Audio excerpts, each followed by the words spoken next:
क्या ईरान के सबसे ताकतवर इंसान को अपनी मौत का डर सताने लगा है?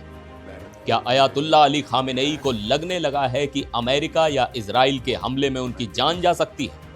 ये सवाल इसलिए उठ रहे हैं क्योंकि ईरान के भीतर से एक ऐसी सीक्रेट रिपोर्ट सामने आई है जिसने पूरी दुनिया की खुफिया एजेंसियों के कान खड़े कर दिए हैं। खबर है कि ईरान के सुप्रीम लीडर ने अपनी हत्या की स्थिति से निपटने के लिए एक पूरा ब्लूप्रिंट तैयार कर लिया है। आखिर इस मास्टर प्लान में क्या है और खामेनेई ने अपने बाद देश की कमान किसे सौंपने की तैयारी की है? आज हम इसी की इनसाइड स्टोरी आपको बताएंगे। नमस्कार, मैं हूं सिद्धार्थ प्रकाश। अमेरिका और ईरान के बीच जिस तरह की तनातनी चल रही है उसे देखकर ऐसा लगता है कि कभी भी एक भयंकर युद्ध छिड़ सकता है। इसी टेंशन के बीच न्यूयॉर्क टाइम्स की एक बेहद चौंकाने वाली रिपोर्ट आई है।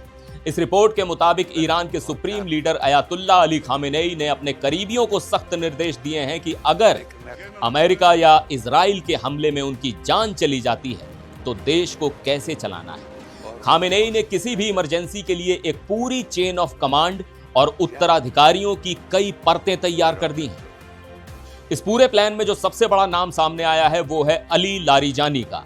लारिजानी ईरान के एक बहुत ही अनुभवी राजनेता और रिवॉल्यूशनरी गार्ड्स के पूर्व कमांडर रह चुके हैं। जब पिछले महीने ईरान में बड़े पैमाने पर विरोध प्रदर्शन हो रहे थे और अमेरिका की तरफ से हमले की धमकियां मिल रही थी, ठीक उसी वक्त खामेनेई ने अपने इस सबसे वफादार आदमी को सरकार में एक बेहद अहम रोल में बिठा दिया। असल में लारिजानी को इस संकट की घड़ी में सत्ता का मुख्य रणनीतिकार बना दिया गया है। न्यूयॉर्क टाइम्स ने कई सीनियर ईरानी अधिकारियों और पूर्व राजनयिकों के हवाले से बताया है कि लारिजानी इस वक्त कई मोर्चों पर एक साथ काम कर रहे हैं। चाहे देश में हो रहे प्रदर्शनों को शांत करना हो, वॉशिंगटन के साथ न्यूक्लियर डील पर नाजुक बातचीत करनी हो, या फिर रूस, कतर और ओमान जैसे सहयोगी देशों के साथ तालमेल बिठाना हो, ये सब लारिजानी ही देख रहे हैं। और यही नहीं, अगर अमेरिका हमला करता है तो ईरान कैसे पलटवार करेगा, इसकी वॉर प्लानिंग भी वही लीड कर रहे हैं। हालांकि लारिजानी ईरान के अगले सुप्रीम लीडर नहीं बन सकते क्योंकि वो कोई सीनियर शिया मौलवी नहीं है, लेकिन उन्हें खामेनेई का सबसे भरोसेमंद क्राइसिस मैनेजर माना जा रहा है।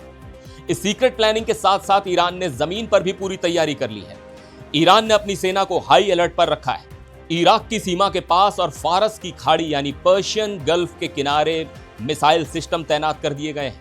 लगातार मिलिट्री ड्रिल हो रही हैं ताकि किसी भी हमले का तुरंत और तगड़ा जवाब दिया जा सके। तो एक तरफ खामेनेई दुनिया के सामने सीना तान कर धमकियां दे रहे हैं कि किसी भी हमले का विनाशकारी जवाब दिया जाएगा, लेकिन अंदर ही अंदर उन्होंने अपनी मौत के बाद का पूरा हिसाब किताब सेट कर लिया है। क्या आपको लगता है कि मिडिल ईस्ट में अमेरिका और ईरान सीधे तौर पर टकराएंगे? अपनी राय कमेंट्स में जरूर बताइएगा। फिर मिलेंगे एक और वीडियो में। देखते रहिए एनडीटीवी इंडिया।